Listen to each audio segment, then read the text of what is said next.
बिस्मिल्लाहिर्रहमानिर्रहीम। अस्सलाम वालेकुम।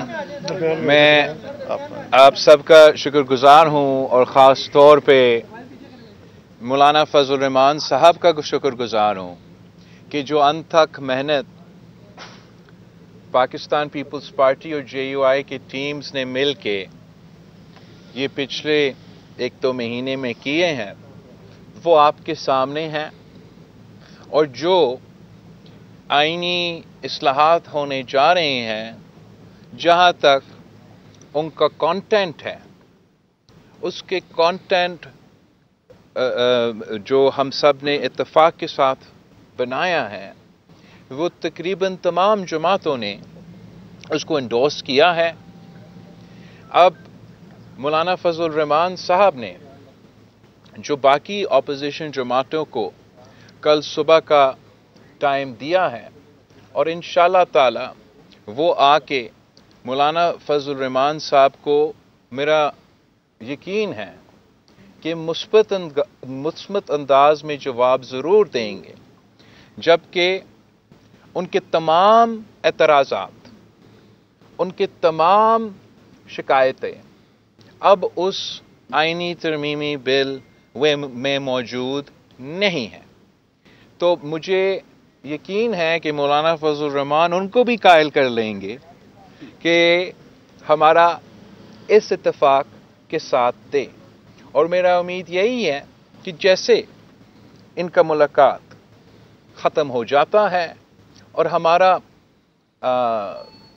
पार्लियामान का इजलास होता है, तो मौलाना साहब मेरा रिक्वेस्ट मानेगा, और जो अब हमारा बिल है जो हमने मिल के लिखा है, मेरा दरख्वास्त है मौलाना फजल रहमान साहब से कि वो बिल JUI खुद पेश करें। और उम्मीद ये भी है कि ना सिर्फ हुकूमत में जो इत्तेहादी जमातें हैं, मगर जो अपोजिशन के सियासी जमातें हैं वो भी उस वोट में साथ दे सकेंगे। और जैसे हमने 18वीं तरमीम और 1973 की आइन की इत्तेफाक राय से पास करवाया, मेरा यही ख्वाहिश और यही कोशिश रहा है कि हम इस आइनी तरमीम को भी इत्तेफाक राय से, सियासी इत्तेफाक राय से पास करवाएं। तो मैं मौलाना साहब का शुक्रगुजार हूँ और उम्मीद रखता हूँ कि हम साथ अगले पार्लियामानी सेशन में होंगे और आइन साजी। बिलावल साहब, आप मौलाना फजल रहमान साहब के घर पे तशरीफ रखते थे, 2 दफ़ा आए, तवील अरसा बैठे, अंदर पाकिस्तान तहरीक इंसाफ के लोग भी थे। अलैक्स लैक के अलावा तरमीमी मुसद्दे पे भी कोई बातचीत हुई या मौलाना साहब के साथ ही PTI की बातचीत होती रही? PTI का तो हम तो आइन मुलाकात हुई जी, मुलाकात मेरा PTI के साथ तो साहब जो अपोजिशन इंटरेक्शन नहीं कहा जा रहा था कि उनके मेंबर्स जो है उनको उठा लिया गया है, उन पर दबाव डाला जा रहा है, उनको रिश्वतें दी जा रही हैं, तो इस बारे में बताएं कि वो क्या आपके तहफ़्फ़ुज़ात दूर हो चुके हैं? नहीं दूर हुए, वो अपनी जगह पर बरकरार है। अच्छा, क्या ये बताइएगा कि इस वक्त इस आईनी तरमीम की जरूरत क्यों पेश आई कि रातों को भी मुलाकातें होती रही, दिन को भी मुलाकातें होती रही, 8-8, 9-9 घंटे मुलाकातें होती रही, आप भी 4 दफा यहाँ पर आए, वजूहात क्या है, क्यों जरूरत पेश आई? मेरा तो बड़ा साफ इस पे राय है।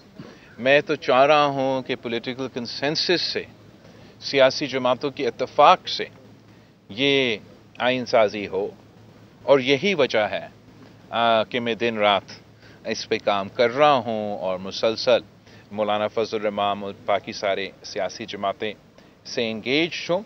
और मैं हुकूमत का शुक्रगुजार हूँ, मुस्लिम लीग नवाज़ के और बाकी जो हमारे इत्तेहादी, कि इन्होंने हमारा ये जो कोशिश है सियासी इत्तेफाक पार्लियामानी सियासी जमातों का बनाने के लिए और उसका इंतज़ार करने के लिए, ताकि उसी का स्ट्रेंथ पे हम ये आइन साजी करें, तो मैं उनका शुक्रगुजार हूँ कि हमें ये स्पेस अभी तक दिया जा रहा है। और उम्मीद ये है کہ کل ہم سب مل کے آگے جو قدم لوگ بڑھ اٹھائے سکیں. گئے آپ مذمت کرتے ہیں؟ جو لوگ اٹھائے گئے آپ ان کی مذمت کریں گے؟ جو لوگ اٹھائے گئے آپ مذمت کریں گے؟ میں تو کبھی نہیں چاہوں گا کہ کوئی اٹھایا جائے. میں کیوں چاہوں گا کہ کوئی لوگ اٹھایا جائے؟ اگر میں اٹھائے ہوئے لوگوں جی جی جی جی please continue. Carry on sir, carry on. ساری باتیں آپ کر لیجیے. بلال بھائی مائک